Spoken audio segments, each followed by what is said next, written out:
सो अभी हम बात करेंगे last moment topics current electricity का। एंड बिलीव करो ये जो टॉपिक है ये आने के चांसेस बहुत ज़्यादा होता है, तो ये ईमानदारी से फॉलो करेंगे। पहला टॉपिक है ड्रिफ्ट वेलोसिटी का और इसका relation bit I.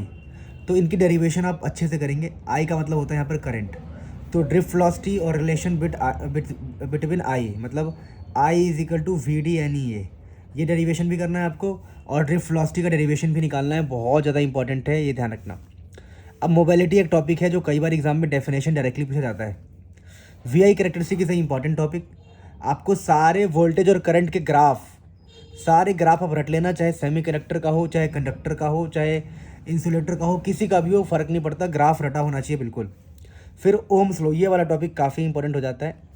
Ohms law, deduction of Ohm's law, इस फॉर्मूले का इस्तेमाल करते हुए I is equal to we D N E A, इसका फॉर्मूले का इस्तेमाल करके आपको ओम्स लॉ ड्राइव करना है या फिर रजिस्टिविटी का फॉर्मूला ड्राइव करना है।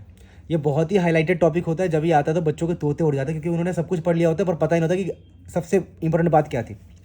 फिर इफेक्ट ऑफ टेम्परेचर, कई बार 1 मार्क्स में इसके क्वेश्चन पूछे जाते हैं। इफेक्ट ऑफ टेम्परेचर और रेजिस्टिविटी या रेजिस्टेंस, कि टेम्परेचर से कैसे फ़र्क पड़ेगा रेजिस्टिविटी पे, रेजिस्टेंस पे, बहुत ही इंपॉर्टेंट टॉपिक है। यहीं पर अलॉयज़ के बारे में पढ़ना आप, अलॉयज़ के बारे में क्वेश्चन, कॉन्सेप्चुअल क्वेश्चन बनता है, ठीक है। फिर ईएमएफ एंड पोटेंशियल डिफरेंस के ऊपर कई बार देखा गया है कि सिंपल न्यूमेरिकल बन जाते हैं, इसके ग्राफ जरूर पढ़ लेना। ग्राफिकल क्वेश्चन होता है वो जरूर पढ़ लेना, मैंने अपनी एक वीडियो में भी कराया है करंट इलेक्ट्रिसिटी के, वो 8-10 मिनट का वीडियो है। पोटेंशियल डिफरेंस और ईएमएफ के बीच का जो ग्राफ वाला क्वेश्चन है वो बहुत इंपॉर्टेंट है। फिर किरचॉफ्स लॉ की बातें करते हैं। किरचॉफ्स लॉ पे आपको न्यूमेरिकल देखने को मिलेगा, स्टेटमेंट देखने को मिलेगा, और किरचॉफ्स लॉ किस पे बेस्ड है, यानी किरचॉफ्स लॉ को खा जाओ, पूरी तरह खा जाओ। और व्हीट स्टोन ब्रिज पे कई बार आपको न्यूमेरिकल देखने को मिल सकता है, बहुत ज़्यादा इंपॉर्टेंट नहीं है, पर अगर इस चैप्टर की बात करें सबसे इंपॉर्टेंट टॉपिक ये वाला, फिर ये वाला टॉपिक, और ये ड्रिफ्ट वेलोसिटी और ये वाला टॉपिक।